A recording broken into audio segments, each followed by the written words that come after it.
দর্শক, ঐক্যমত্য কমিশনের সাথে রাজনৈতিক দলের সংলাপের খবর জানাতে আমরা চলে যাব সহকর্মী মাইনুল মারুফের কাছে।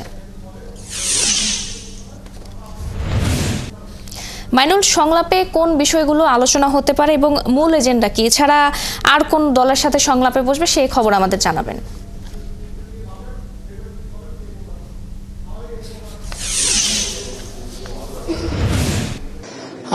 আপনার শেষের প্রশ্নের আগের প্রশ্নটি দিয়ে যদি শুরু করি, তাহলে মূল এজেন্ডা বলতে এখন একটা এজেন্ডা, তাহলে জাতীয় ঐক্যমত এবং সংস্কারের বিষয়ে জাতীয় ঐক্যমত, এবং সেই লক্ষ্যে কিন্তু সংস্কার কমিশন কিন্তু ইতিমধ্যে দলগুলোর সাথে বৈঠক শুরু করেছে এবং আমরা দেখেছি যে বৃহস্পতিবার কিন্তু বৈঠক শুরু হয় এবং তারই ধারাবাহিকতায় আজও কিন্তু দুটি দলের সাথে বৈঠক হওয়ার কথা রয়েছে এবং ইতিমধ্যে কিন্তু বৈঠক শুরু হয়েছে। আমরা দেখেছি খেলাফতে মজলিসের সাথে বৈঠক শুরু হয়েছে এবং সে বৈঠকে কিন্তু আলী রিয়াজ বলেছেন যে তারা সকল দলের সাথে আলোচনার মাধ্যমে একটি জাতীয় ঐক্যমতে পৌঁছাতে চান, যাতে দেশের আগামীতে দেশ উপকৃত হয়, মানুষ উপকৃত হয়, এবং সেই লক্ষ্যে কিন্তু তারা কাজ করবেন বলে জানিয়েছেন। এবং খেলাফতে মজলিসও কিন্তু তাদের বক্তব্যে, তাদের আলোচনার বক্তব্যে কিন্তু জানিয়েছে তারাও চান যে দেশের সাথে সবার সাথে কাজ করতে এবং ঐক্যমতের সাথে দেশকে এগিয়ে নেওয়ার জন্য তারা কাজ করতে চান। এবং এখনো কিন্তু সংলাপ চলছে, বিস্তারিত বৈঠক চলছে, আমরা বাইরেই আছি।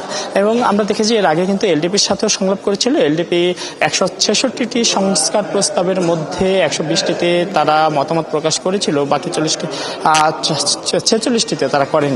এবং আপনি জানেন যে প্রায় 5টি বিষয় মূলত এখানে সংস্কার প্রস্তাবনা দেওয়া হয়েছে এবং স্প্রেডশিটের মাধ্যমে কিন্তু বিভিন্ন রাজনৈতিক দলের কাছে কিন্তু পাঠানো হয়েছে। এর মধ্যে কিন্তু আমরা জানতে পেরেছি ইতিমধ্যে 16টিরও বেশি রাজনৈতিক দল তাদের মতামত দিয়েছে এবং আরও ধাপে ধাপে অন্যান্য দলগুলো দিবে। এবং বড় দল বিএনপি কিন্তু রোববার কিন্তু ঐক্যমত কমিশনের সাথে বৈঠকে বসার কথা রয়েছে।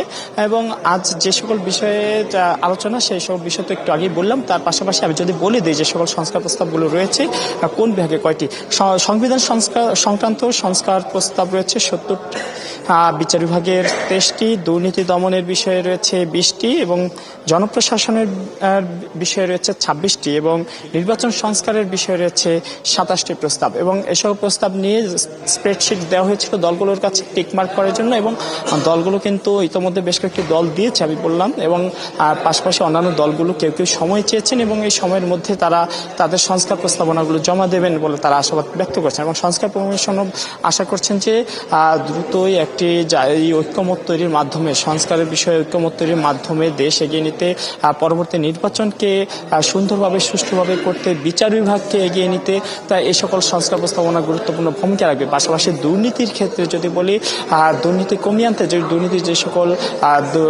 প্রস্তাবনাগুলো দেওয়া হয়েছে দুর্নীতি বিষয়ক, সে সকল প্রস্তাবনাগুলো যদি দলগুলো ঐক্যমত্য প্রদর্শন করে, তাহলে দেশ উপকৃত হবে, মানুষ উপকৃত হবে। এবং সে লক্ষ্যে কিন্তু আমরা দেখছি যে সংলাপ চলছে এবং অন্যান্য দলগুলোর সাথে কিন্তু ধাপে ধাপে সংলাপ। ধন্যবাদ মারুফ আমাদের সঙ্গে যুক্ত হওয়ার জন্য। পরবর্তী সংবাদ সংযোগে আমরা আপনার সাথে আবারও যুক্ত হব। দর্শক, রাষ্ট্র সংস্কারের রাজনৈতিক দলগুলোর সাথে সংলাপের অংশ হিসেবে আজ খেলাফত মজলিস ও লেবার পার্টির সঙ্গে সংলাপে বসেছে ঐক্যমত্য কমিশন। সেই খবর জানাচ্ছিলেন সহকর্মী মাইনুল মারুফ।